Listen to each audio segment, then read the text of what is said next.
파일을 입력하고 출력하는 거에 대해서 학습을 이어서 진행하도록 하겠습니다. 자, 텍스트 방식의 파일을 다루려면요. 파일과 관련된 작업을 하기 위해서 아까 무조건 뭘 먼저 해야 된다고요? 네, 열기라는 걸 먼저 해야 되고요.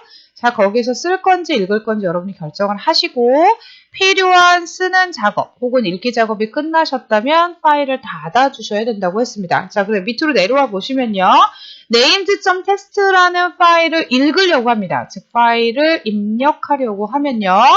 먼저 파일 구조체에 별표 fp, 포인터를 선언해 주시고요. 자, 그 다음 f_s 라는 명령을 통해서 열기를 해주시면 됩니다. fp는 파일 포인터고요. names.txt는 파일명, 그 다음에 요거는 모드예요. 요거에 대한 자세한 내용은 조금 뒤에서 다시 설명하기로 하고 단계만 먼저 기억을 해두시면 되겠습니다. 여는 작업을 하고 읽고 난 다음에 다 됐으면 close를 한다는 거죠. 자, 이번에는 출력을 하려고 합니다. 그럼 역시 구조체에 파일 포인터 하나 선언해 주시고 자, 그 포인터로 정해진 이름의 텍스트 파일을 오픈하도록 하는 명령, 요게 열기 단계고요. 그 다음에 쓰고 난 다음에는 F-close를 통해서 파일을 닫아주십니다. 자, 각 단계에 대한 설명을 조금 더 자세히 들어가 보도록 하겠습니다. 자, 먼저 1단계에서는 파일 포인터를 선언하고 파일을 엽니다. 자, fopen_s 함수는 함수 인자를 3개를 여러분들이 처리하셔야 되는데요. 먼저 파일 포인터 하나랑 자, 그 다음에 경로, 파일이 들어있는 경로 혹은 파일명을 기록을 해주시면 되고요. 자, 그 다음에 여는 모드를 결정을 하셔야 되는데요.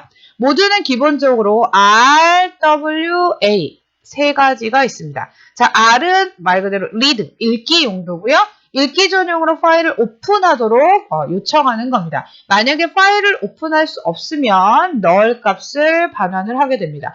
보통 fopen 함수를 이용했을 때 성공하면 0 값이, 실패하면 에러 값이 리턴돼서 돌아오게 돼 있습니다. 그 다음 W는 write고요. 쓰기는 파일을 만들고 나서 쓰기 전용으로 여는 겁니다. 만약에 같은 이름의 파일이 있다면 내용을 삭제하고 예전 걸 지우고 새로운 파일로 생성을 해준다는 거 조심하셔야 됩니다. 그렇기 때문에 기존에 있는 거에다가 추가를 해서 쓰고 싶은 경우에는 A 모드를 주셔야 됩니다. 자, A 같은 경우에는 appendix 추가하는 겁니다. 그래서 쓰기 모드로 오픈을 하는데 같은 이름의 파일이 있다면 마지막 부분에 내용을 추가하고요. 자, 없다면 새로운 파일을 만들어서 내용을 쓰는 것과 같습니다. 그래서 fopen은 파일 포인터, 그 다음에 파일명, 그리고 모드는 RWA 이렇게 3가지를 기록하시면 되겠습니다.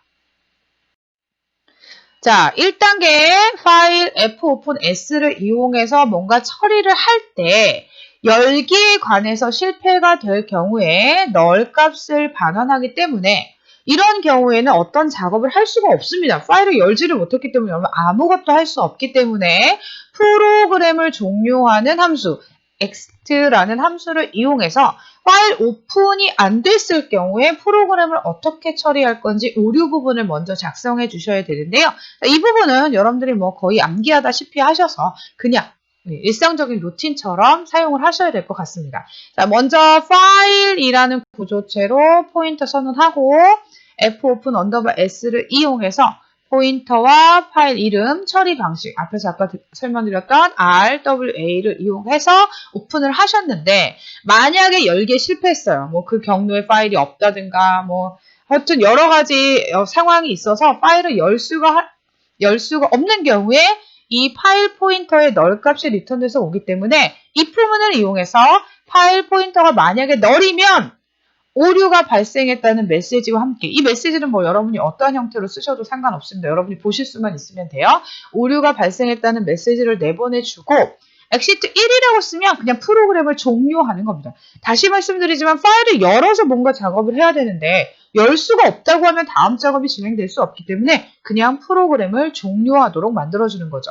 자, 그래서 파일 처리할 때는 반드시 이러한 부분에 오류를 처리를 해주셔야 여러분들이 다음 작업을 진행하지 않고 프로그램을 안전하게 끝내실 수 있다는 거.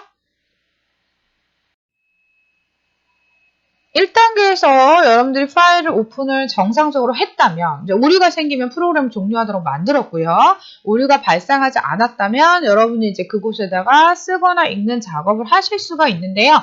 이때 파일 입출력 라이브러리 함수를 써야 되긴 하는데 생각보다 어렵진 않습니다. 왜냐하면 예를 들어 여러분들이 이미 프린트F 사용하는 법을 배웠잖아요. 그러면 그 앞에 F만 붙여주시고 파일 포인터만 전달을 하시면 예전에 사용했던 printf하고 똑같이 쓰실 수가 있게 됩니다. 자, putS나 getS는 문자 열을 읽어드리거나 문자를 출력하는 데 사용했잖아요.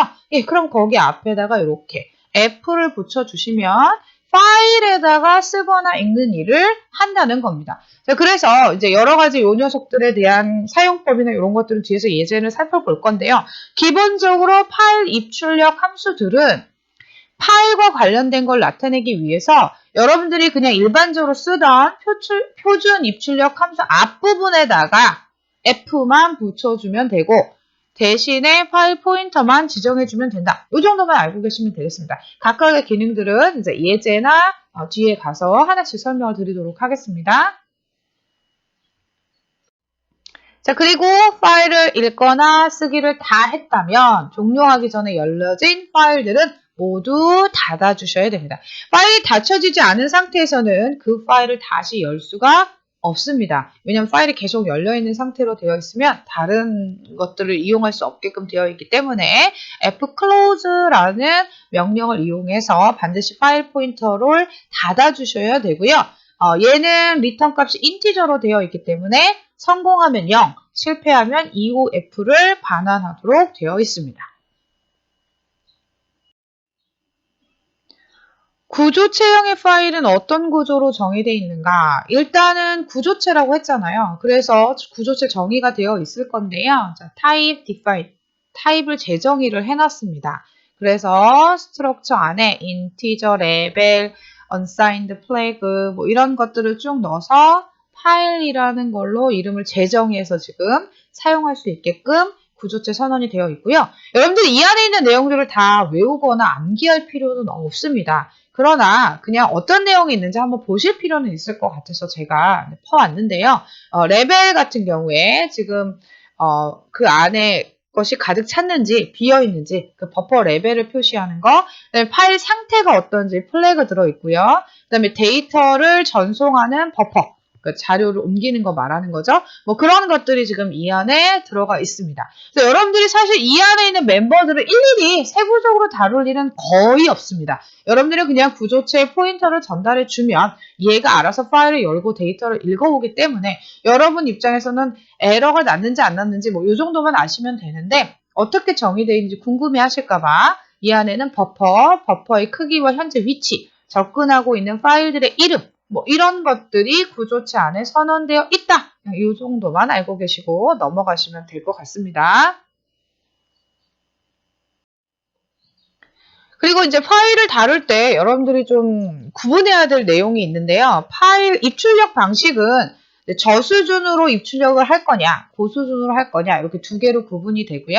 그다음에 파일 저장하는 방식, 지난번에 말씀드렸죠? 이 앞에서 텍스트 파일하고 이진 파일. 텍스트 파일을 쓰면 좋은 점은 여러분들이 쉽게 읽을 수 있지만 파일의 크기가 어떻다고요? 네, 커진다고요.